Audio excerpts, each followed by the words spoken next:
Saatnya kita mau mendengarkan kebenaran firman Tuhan yang pada hari ini diambil dari kitab Injil Yohanes pasal yang ketiga, ayatnya yang ketiga sampai dengan ayatnya yang kelima. Sekali lagi, khotbah pada hari ini diambil dari kitab Injil Yohanes pasal yang ketiga, ayat yang ketiga sampai ayat yang kelima, yang bunyinya adalah demikian. Yesus menjawab, katanya, "Aku berkata kepadamu, sesungguhnya jika seorang tidak dilahirkan kembali, ia tidak dapat melihat kerajaan Allah." Kata Nikodemus kepadanya, "Bagaimanakah mungkin seorang dilahirkan kalau ia sudah tua? Dapatkah ia masuk kembali ke dalam rahim ibunya dan dilahirkan lagi?" Jawab Yesus, "Aku berkata kepadamu, sesungguhnya jika seorang tidak dilahirkan dari air dan roh, ia tidak dapat masuk ke dalam kerajaan Allah." Sedemikian jauh pembacaan firman Tuhan pada hari ini. Saudara, kalau saya bisa kasih tema untuk khotbah kita pada hari ini, temanya adalah lahir dari Allah. Saudara-saudara, firman Tuhan ini menceritakan tentang percakapan antara Tuhan Yesus dengan Nikodemus. Siapakah Nikodemus? Nikodemus adalah seorang Farisi dan seorang pemimpin agama Yahudi. Dia seorang pemuka agama Yahudi. Dia juga adalah seorang anggota dari sebuah mahkamah agama di kalangan Yahudi yang bernama Sanhedrin, saudara. Sanhedrin ini adalah organisasi keagamaan yang sangat berpengaruh di antara orang-orang Yahudi pada waktu itu. Karena Sanhedrin ini hanya beranggotakan 71 orang yang terdiri dari ahli Taurat dan juga tua-tua Yahudi dan juga para imam, saudara. Dan organisasi ini sangat berpengaruh dan sangat dihormati oleh orang-orang Yahudi pada waktu itu. Nah, apa yang dibicarakan oleh Tuhan Yesus dan Nikodemus? Kalau Anda memperhatikan ayat-ayat yang kita baru baca tadi, di sini Yesus berbicara tentang pentingnya dilahirkan kembali. Di mana Tuhan Yesus berkata, kalau seorang tidak dilahirkan kembali dari air dan roh, maka orang itu tidak akan dapat masuk ke dalam kerajaan Allah. Apa yang dimaksud dengan dilahirkan dari air? Saudara, air ini berbicara tentang baptisan air, berbicara tentang penanggalan manusia lama atau manusia yang berdosa dan hidup dalam manusia yang baru di dalam Kristus. Kita bisa lihat dalam Roma 6 ayat yang keempat, dengan demikian kita telah dikuburkan bersama-sama dengan Dia oleh baptisan dalam kematian, supaya sama seperti Kristus telah dibangkitkan dari antara orang mati oleh kemuliaan Bapa, demikian juga kita akan hidup dalam hidup yang baru. Ya, jadi kalau berbicara tentang baptisan itu dari kata bahasa aslinya adalah bapto yang artinya ditenggelamkan, saudara. Ya, artinya orang yang dibaptis itu orang yang ditenggelamkan di dalam air. Nah, ini di dalam ayat firman Tuhan ini dikatakan kita dikuburkan bersama-sama dengan Dia di dalam baptisan. Ya, orang yang dibaptis adalah orang yang dikuburkan masuk ke dalam air. Artinya kehidupan lama kita dikuburkan, dosa-dosa kita dikuburkan, dan ketika kita keluar dari air, itu artinya kita akan hidup di dalam kehidupan yang baru bersama dengan Kristus, saudara.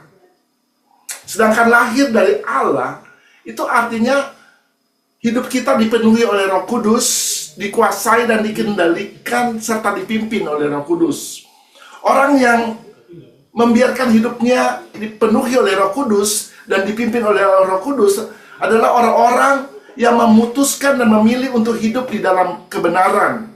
Ya, karena Roh Kudus adalah Roh kebenaran yang hanya akan memimpin kita kepada seluruh kebenaran. Saudara-saudara, dilahirkan kembali dari Allah berbicara juga tentang kehidupan baru di dalam Kristus. Kehidupan baru di dalam Tuhan. Kita bisa baca itu dalam 2 Korintus 5 ayat 17. Jadi siapa yang ada di dalam Kristus, ia adalah ciptaan baru, yang lama sudah berlalu, sesungguhnya yang baru sudah datang. Haleluya. Saudara-saudara, jadi orang yang dilahirkan dari Allah telah menjadi ciptaan yang baru, di mana dia telah meninggalkan kehidupan lamanya, kehidupan yang penuh dosa, kehidupan yang berfokus kepada dirinya sendiri, kehidupan yang berfokus kepada dunia ini, dan memulai sebuah perjalanan kehidupan baru bersama dengan Kristus, di mana kehidupannya berpusatkan kepada Kristus. Nah, ini yang kita kenal dengan istilah born again atau lahir baru, atau dilahirkan dari Allah. Yang menjadi pertanyaan, siapakah orang yang lahir dari Allah? Kita lihat di dalam 1 Yohanes 5 ayat yang pertama, setiap orang yang percaya bahwa Yesus adalah Kristus lahir dari Allah. Jadi semua orang yang telah memutuskan untuk percaya kepada Tuhan Yesus sebagai Tuhan dan Juru Selamat dalam hidup mereka, mereka adalah orang-orang yang lahir dari Allah. Mereka adalah orang-orang yang percaya bahwa Yesus adalah Kristus. Kristus artinya Mesias yang diurapi, saudara. Saudara, kalau Anda mempelajari Alkitab, ya, yang diurapi itu adalah biasanya kalau zaman pada waktu itu di Israel, seorang raja sebelum dia dinobatkan menjadi raja, mereka harus diurapi terlebih dahulu. Saya kasih contoh, misalnya Raja Saul, Raja Daud, sebelum mereka dilantik menjadi raja, harus diurapi terlebih dahulu, saudara. Dan Raja Saul dan Raja Daud diurapi oleh Nabi Samuel. Ya, baru mereka bisa menjalankan tugasnya sebagai raja. Jadi pada waktu kita menjadikan Yesus sebagai Kristus, sebagai Mesias atau yang diurapi, itu artinya kita menjadikan dia sebagai raja di dalam hidup kita, sebagai penguasa tunggal, penguasa satu-satunya di dalam hidup kita. Jadi hidup kita bukan kita lagi, tetapi Kristus yang hidup di dalam kita.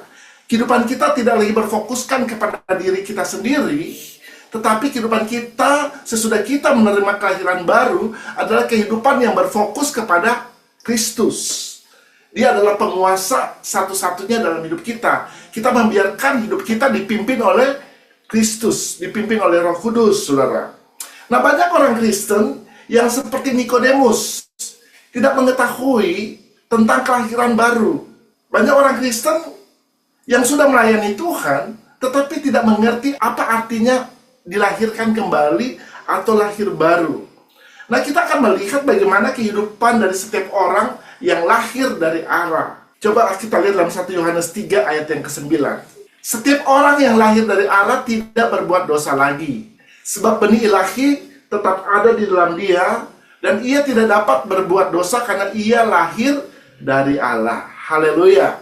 Jadi Alkitab menjelaskan bahwa setiap orang yang lahir dari Allah tidak berbuat dosa lagi. Ini yang pertama, saudara. Saudara, tidak berbuat dosa lagi artinya kecenderungan hati daripada orang itu adalah melakukan kebenaran. Karena pada waktu dia dilahirkan kembali oleh Tuhan, kehidupannya sudah berpindah dari gelap kepada terang. Yang tadinya dia menyukai dosa, hidup dalam dosa, tetapi pada waktu dia dilahirkan kembali, itu terjadi pertobatan di dalam hidupnya. Ya, dia tidak lagi menyukai dosa, tetapi kecenderungan hatinya adalah melakukan kebenaran. Ya, nah kalau kita melihat kehidupan di zaman Nuh, di sana dikatakan kecenderungan hati manusia adalah untuk melakukan kejahatan atau dosa. Coba kita lihat Kejadian 6 ayat 5. Ketika dilihat Tuhan bahwa kejahatan manusia besar di bumi, bahwa segala kecenderungan hatinya selalu membuahkan kejahatan semata-mata. Ya, ini adalah orang-orang yang hidup di luar Tuhan, saudara. Ya, kecenderungan hati mereka adalah untuk melakukan kejahatan semata-mata. Jadi yang di pikiran mereka adalah bagaimana melakukan apa yang jahat di mata Tuhan, saudara. Ya, makanya ketika mereka terus-menerus berbuat dosa dan tidak mau bertobat, ya, maka Tuhan akhirnya mengirimkan air bah. ya, untuk memusnahkan dunia ini, saudara. Dan semua orang akhirnya mati, saudara. Hanya orang-orang yang percaya kepada Dia, ya, ada Nuh dan keluarganya yang memilih untuk percaya kepada Tuhan Yesus. Dan mereka aja masuk di bahtera itu dan mereka bisa mengalami keselamatan. Haleluya, saudara. Ya. Nah, demikian juga kejadian di akhir zaman ini. Akhir zaman ini dikatakan oleh firman Tuhan seperti keadaan yang terjadi di zaman Nuh, saudara. Ya, di mana dosa akan semakin bertambah-tambah, saudara. Iblis dan bala tentaranya sedang bekerja overtime saat ini, saudara. Dia sedang bekerja sekeras-kerasnya untuk menjatuhkan orang-orang yang percaya. Dan dunia ini sedang dibanjiri oleh dosa, saudara. Kalau kita lihat saat ini, dosa apa yang tidak diperbuat oleh manusia? Ya, bahkan dosa yang dulunya dianggap tabu, sekarang orang-orang tidak malu-malu lagi untuk melakukan dosa, saudara. Nah, hanya orang-orang yang sudah dilahirkan dari Allah akan bisa melawan segala dosa yang ada di dunia ini. Karena orang-orang ini adalah orang-orang yang sudah ada Roh Kudus. Dan Roh Kudus yang akan memimpin mereka kepada seluruh kebenaran. Orang yang lahir dari Allah akan hidup dalam kekudusan, tidak akan berbuat dosa lagi. Ya, di akhir zaman ini dikatakan orang yang berdosa akan terus-menerus berbuat dosa. Orang jahat akan terus-menerus berbuat jahat. Tetapi orang benar juga akan terus-menerus berbuat benar. Orang yang kudus akan terus menguduskan dirinya. Kita bisa baca itu dalam Wahyu 22 ayat 11. Barang siapa yang berbuat jahat, biarlah ia terus berbuat jahat. Barang siapa yang cemar, biarlah ia terus cemar. Dan barang siapa yang benar, biarlah ia terus berbuat kebenaran. Barang siapa yang kudus, biarlah ia terus menguduskan dirinya. Saudara-saudara, kitab Wahyu ini menceritakan apa yang akan terjadi di zaman akhir, saudara. Nah, kenapa orang yang lahir dari Allah tidak berbuat dosa? Firman Allah menjelaskan tadi, sebab benih ilahi ada di dalam dia. Benih ilahi ini berbicara tentang firman, yaitu Kristus yang tinggal di dalam diri setiap orang yang percaya kepadanya. Kita bisa lihat itu dalam Lukas 8 ayat yang ke-11. Inilah arti perumpamaan itu, benih itu ialah firman Allah. Ya, jadi orang-orang yang lahir dari Allah, kenapa mereka tidak berbuat dosa lagi? Karena mereka ada firman Allah, ada Kristus di dalam hidup mereka. Jadi mereka membiarkan hidup mereka dipimpin oleh firman Allah. Mereka hidup melakukan firman Allah. Jadi firman Allah itu bukan hanya kita dengar seperti saat ini saya berkhotbah dan Bapak Ibu Saudara mendengarkan, tetapi firman Allah itu harus dilakukan, harus diaplikasikan di dalam kehidupan kita. Amin. Ya. Jadi kita bukan hanya mendengar firman Allah setiap hari Minggu atau setiap hari kita menyediakan waktu untuk merenungkan dan membaca firman Tuhan, tetapi kita juga harus menghidupi setiap firman itu. Artinya kita melakukan firman Tuhan itu di dalam kehidupan kita. Ini sangat penting, saudara. Ya. Nah, yang kedua, bagaimana kehidupan dari orang yang lahir dari Allah? Yang kedua, setiap orang yang lahir dari Allah akan hidup di dalam kasih. Kita bisa lihat itu dalam 1 Yohanes 4 ayat yang ke-7. Saudara-saudaraku yang kekasih, marilah kita saling mengasihi. Sebab kasih itu berasal dari Allah. Dan setiap orang yang mengasihi lahir dari Allah dan mengenal Allah. Haleluya. Saudara, dengan jelas firman Allah mengatakan di sini orang-orang yang lahir dari Allah, mereka akan hidup di dalam kasih. Kasih itu bukan sekedar kata-kata semata. Ya, kasih itu bukan hanya slogan, saudara, yang keluar dari mulut kita. Misalnya kita mengatakan, oh saya mengasihi engkau, ya saya mengasihi sesama saya. Kasih itu perlu dibuktikan, saudara. Ya, kita hidup di dunia ini untuk melakukan, memancarkan kasih Allah melalui hidup kita. Ya, ada orang-orang yang di sekitar kita. Kalau ada orang yang membutuhkan pertolongan, marilah kita mengulurkan tangan untuk menolong orang tersebut. Kalau ada orang-orang yang dilanda oleh kesedihan, marilah kita mau menghibur mereka, saudara. Kalau ada orang yang susah, kita mau menolong mereka, saudara. Ya, jadi kita tidak hidup untuk diri kita sendiri, ya, kita tidak selfish atau egosentris, tetapi mari kita mau mempedulikan orang-orang yang ada di sekitar kita yang mungkin membutuhkan pertolongan dari kita, saudara. Ya, karena Tuhan sendiri sudah membuktikan kasih-Nya kepada kita. Ya, Dia telah terlebih dahulu datang ke dunia ini. Kenapa Dia datang ke dunia ini? Firman Allah berkata, karena begitu besar kasih Allah ke dunia ini, sehingga Dia mengaruniakan anaknya yang tunggal, supaya barang siapa yang percaya kepadanya tidak binasa, melainkan beroleh hidup yang kekal. Ya, kasih Allah, kasih Bapa dibuktikan dengan mengirimkan Yesus Kristus, anaknya yang tunggal, untuk menyelamatkan kita. Haleluya. Kalau Anda mau membaca tentang kasih ini, Anda bisa baca dalam 1 Korintus 13 ayat 4 dan seterusnya. Ya, di situ apa itu kasih, ya. Anda bisa baca di situ. Saya tidak membahas tentang kasih pada saat ini, saudara. Saya membahas tentang apa itu lahir dari Allah, ya.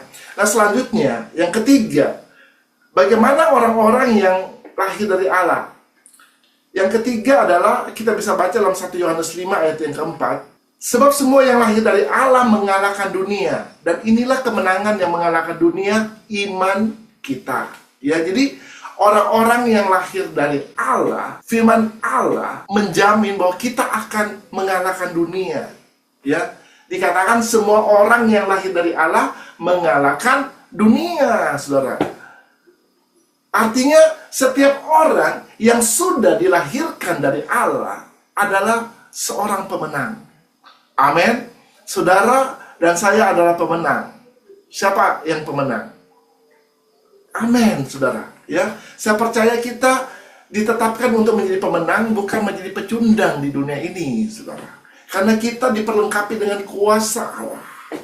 Ya, orang-orang yang lahir dari Allah, ya, dikatakan pada waktu pertama kali kita percaya kepada Yesus, kita diangkat menjadi anak-anak Allah dan diberikan kuasa untuk menjadi anak-anak Allah. Ya, jadi kita adalah pemenang. Ya, kita adalah pemenang. Dan saya percaya kita semua mau menjadi pemenang. Ya, Anda ditentukan untuk menang atas dunia ini. Anda ditentukan untuk menang atas iblis dan kerajaan kegelapan, saudara. Ya, iblis adalah penguasa dari dunia ini. Dan kita ada di dunia ini, musuh kita adalah iblis. Dia selalu mencari kesempatan bagaimana menjatuhkan orang-orang yang percaya. Tetapi kita mengucap syukur bagi orang-orang yang lahir dari Allah, kita ditetapkan untuk menjadi pemenang. Karena orang yang lahir dari Allah itu memiliki Roh Kudus di dalam hidupnya. Dan Roh Kudus adalah roh pemenang. Amin. Ya, Roh Kudus adalah roh yang lebih besar daripada roh yang ada di dunia ini, saudara. Ya, jadi kita ditetapkan untuk menjadi pemenang. Ya, bukan karena kita kuat, bukan karena kita hebat, saudara. Kita nggak hebat, saudara. Tetapi ada Roh Kudus yang hebat yang ada di dalam hidup kita. Nah, Dia akan menuntun kita di jalan-jalan kemenangan. Haleluya. Dan dengan apa kita mengalahkan dunia? Firman Tuhan tadi menjelaskan kita akan mengalahkan dunia ini dengan iman. Ya, kita membutuhkan iman. Iman kepada Tuhan. Ya, kita mengalahkan situasi dan tantangan yang bisa saja terjadi dalam hidup kita dengan iman. Kita bisa melihat kesembuhan terjadi di dalam hidup kita, di dalam tubuh kita, itu dengan iman. Ya, kita juga bisa berdoa dan untuk kesembuhan orang lain, itu juga kita berdoa dengan iman. Amin. Ya, kita bisa mengalahkan musuh-musuh kita dengan iman. Kita bisa mengalahkan pekerjaan iblis itu dengan iman. Ya, kita menghancurkan semua pekerjaan-pekerjaan dari kerajaan kegelapan, menghancurkan pekerjaan daripada iblis dengan iman.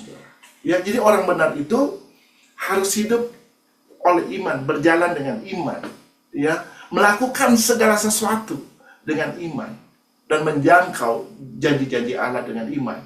Tanpa iman tidak mungkin kita berkenan kepada Allah. Demikian firman Tuhan. Haleluya. Ya, Alkitab berkata, tanpa iman tidak mungkin kita berkenan kepada Allah. Kalau Anda mau menjadi orang yang berkenan kepada Allah, orang yang menyukakan hati Tuhan, Anda harus tetap berjalan dan hidup dengan iman. Dan dengan iman yang Anda punya itu, Anda pasti bisa mengalahkan dunia ini. Haleluya. Yang keempat, setiap orang yang lahir dari Allah dilindunginya dan iblis tidak dapat menjamahnya. Kita baca dalam 1 Yohanes 5 ayat 18. Kita tahu bahwa setiap orang yang lahir dari Allah tidak berbuat dosa, tetapi dia yang lahir dari Allah melindunginya dan si jahat tidak dapat menjamahnya. Ya, jadi dengan jelas dikatakan dalam firman Tuhan ini, orang-orang yang lahir dari Allah, dia akan dilindungi oleh Allah, dan si jahat atau iblis tidak akan dapat menjamahnya. Saudara, kalau Anda lihat di sini, dia yang lahir dari Allah melindunginya. Dia di sini dipakai huruf besar. Dia di sini adalah Tuhan Yesus. Tuhan Yesus disebut anak Allah, artinya dia lahir dari Allah. Waktu Maria mengandung dia, dikatakan dia dikandung dari Roh Kudus. Ya, Maria hanya dipinjam rahimnya untuk melahirkan juru selamat bagi dunia ini. Ya, jadi Yesus adalah anak Allah, dia lahir dari Allah. Saudara, dan dikatakan dia yang lahir dari Allah melindunginya. Melindungi siapa? Melindungi kita, melindungi saudara dan saya. Dan si jahat tidak dapat menjamahnya. Kalau Tuhan yang melindungi kita, tidak ada satu apapun di dunia ini yang dapat menjamah kita, karena kita pasti aman dalam perlindungan Tuhan. Ada malaikat Tuhan yang selalu menjaga kita, melindungi kita. Penjaga Israel itu tidak pernah terlelap dan tidak pernah tertidur, saudara. 24 jam dia akan melindungi kehidupan kita. Ada darah Yesus yang akan melindungi kita dari serangan-serangan kerajaan kegelapan, dari panah-panah api si jahat. Kita pasti aman kalau kita berada di balik perlindungan darah Yesus. Ya, ada darah Yesus yang memisahkan kita dari kerajaan kegelapan, sehingga kerajaan kegelapan tidak dapat menjamah kita, karena kita adalah proteksi daripada Tuhan. Amin. Haleluya. Ya, yang terakhir, yang kelima, setiap orang yang lahir dari Allah pasti masuk dalam kerajaan sorga atau diselamatkan. Ya, kita bisa baca itu di dalam kitab Injil Yohanes pasal yang ketiga, ayatnya yang ketiga. Yesus menjawab katanya, "Aku berkata kepadamu, sesungguhnya jika seorang tidak dilahirkan kembali, ia tidak dapat melihat kerajaan Allah." Jadi kalau seseorang tidak dilahirkan baru atau dilahirkan dari Allah, tidak mungkin dia bisa melihat kerajaan Allah atau masuk dalam kerajaan Allah. Sebaliknya, seseorang yang memutuskan untuk dilahirkan kembali atau born again, dia dilahirkan dari Allah, pasti bisa masuk dalam kerajaan Allah. Amin. Ya. Jadi pada waktu Anda memilih untuk percaya kepada Yesus sebagai Tuhan dan Juru Selamat di dalam hidupmu, ada kepastian tentang keselamatan. Ada kepastian tentang kehidupan yang kekal. Suatu saat Anda pasti akan bersama-sama dengan Dia di dalam kerajaannya. Karena dikatakan dengan jelas di sini, pasti kita akan melihat kerajaan Allah. Kita pasti akan masuk dalam kerajaan Allah. Kalau Anda membaca dalam ayat yang kelima, dikatakan masuk dalam kerajaan Allah. Orang yang dilahirkan dengan air dan roh pasti akan masuk dalam kerajaan Allah. Ya, jadi lahir dari Allah ini merupakan sebuah hal yang sangat penting dalam kehidupan orang percaya, saudara. Ya, kalau Anda ingin melihat segala sesuatu tentang kerajaan Allah, Anda harus dilahirkan kembali. Ya, lahir baru itu adalah jalan masuk ke dalam kerajaan Allah. Kerajaan Allah bukan nanti Anda lihat sesudah nanti Anda mati dan bersama-sama dengan Yesus di dalam kerajaannya. Ya itu pasti, saudara. Pasti. Ya. Orang yang sudah percaya kepada Yesus, ada jaminan tentang keselamatan. Suatu saat anytime kita mati, pasti kita ke surga. Itu pasti, saudara. Tetapi selama kita di dunia ini, kita juga bisa menikmati segala sesuatu tentang kerajaan Allah. Ya, kalau kita baca dalam Roma 14 ayat 17, sebab kerajaan Allah bukanlah soal makanan dan minuman, tetapi soal kebenaran, damai sejahtera, dan sukacita oleh Roh Kudus. Ya, jadi firman Tuhan ini menjelaskan bahwa kerajaan Allah itu bukan soal makanan dan minuman. Ya, artinya kerajaan Allah itu bukan berbicara tentang hal-hal materi, saudara. Tapi berbicara tentang kebenaran, damai sejahtera, dan sukacita oleh Roh Kudus. Ya, jadi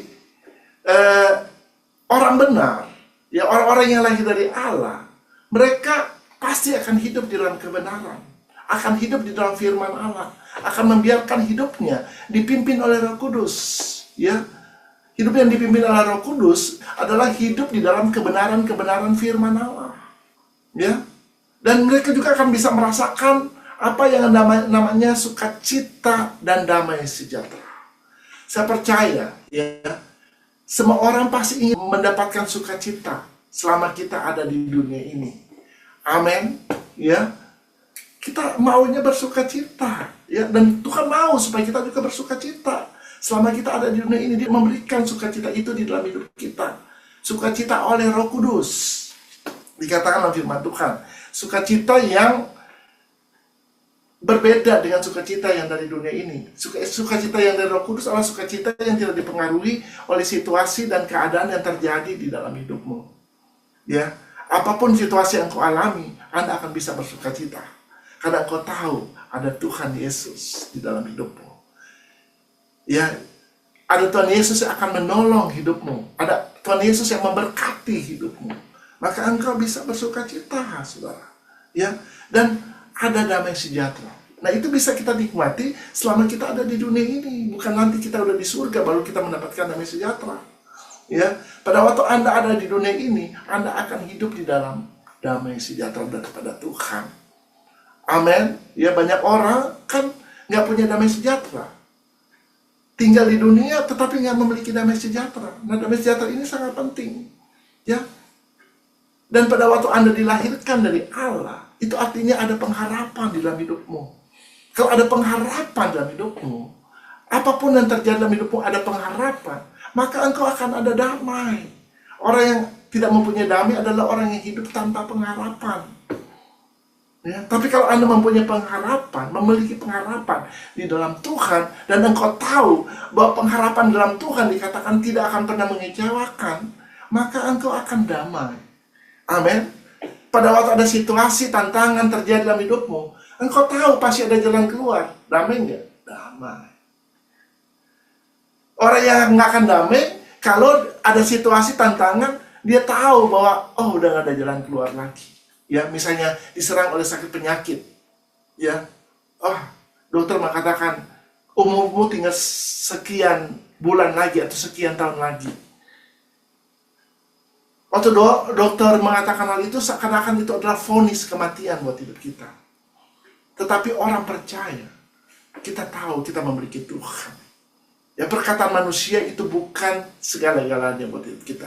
Kita hidup bukan karena perkataan manusia, tetapi karena perkataan Allah. Amin, saudara. Jadi, pada waktu divonis oleh dokter, kita tahu bahwa ada dokter di atas segala dokter yang sanggup untuk menyembuhkan kita. Walaupun dokter di dunia ini mengatakan umurmu tinggal sekian lama, tetapi kalau dokter di atas segala dokter itu mau menyembuhkan Anda dan Anda percaya kepada dia, Anda bisa melihat kesembuhan terjadi, pasti damai. Ya, kalau orang yang sudah divonis mati oleh dokter, kalau dia nggak punya pengharapan, ya tinggal tunggu tanggal mainnya aja, dia pasti akan mati, saudara. Ya, tetapi orang yang punya pengharapan, dia tahu, ya, bahwa apapun sakit penyakit, Tuhan Yesus sanggup menyembuhkan. Sama seperti yang Tuhan Yesus lakukan selama dia ada di dunia ini, saudara. Ya, Semua orang yang datang kepada dia dengan berbagai macam sakit penyakit dicatat oleh Alkitab, semuanya disembuhkan oleh Tuhan Yesus. Karena orang-orang itu datang dengan pengharapan. Dan pengharapan kepada Tuhan tidak akan pernah mengecewakan. Pada waktu mereka datang kepada Yesus, Yesus menyembuhkan mereka. Amin. Karena pengharapan kepada Tuhan tidak pernah mengecewakan. Haleluya. Saudara-saudara, saya tidak akan memperpanjang khotbah pada hari ini. Penting sekali kita dilahirkan dari Allah atau born again. Ya, ada banyak orang yang sudah jadi Kristen, sudah melayani Tuhan, tetapi tidak mengerti apa artinya born again atau apa artinya lahir dari Allah. Sama seperti Nikodemus, ya, dia adalah seorang Farisi, ya, seorang yang mengerti firman Tuhan, tetapi dia nggak ngerti apa arti dari born again, sehingga Tuhan Yesus perlu menjelaskan kepada dia apa arti dari dilahirkan dari Allah. Karena tanpa dilahirkan dari Allah, tidak mungkin kita bisa melihat Allah. Tidak mungkin kita bisa masuk dalam kerajaan Allah. Nah, ada 5 hal kehidupan dari orang-orang yang sudah dilahirkan dari Allah. Yang pertama, orang yang sudah dilahirkan dari Allah tidak akan berbuat dosa lagi. Yang kedua, orang yang dilahirkan dari Allah pasti akan hidup di dalam kasih. Yang ketiga, orang yang dilahir dari Allah pasti akan mengalahkan dunia. Artinya orang itu akan menjadi seorang pemenang. Yang keempat, orang yang lahir dari Allah pasti hidupnya akan dilindungi oleh Tuhan. Yang kelima, orang yang lahir dari Allah pasti dia akan masuk dalam kerajaan Allah. Pasti dia akan diselamatkan. Amin.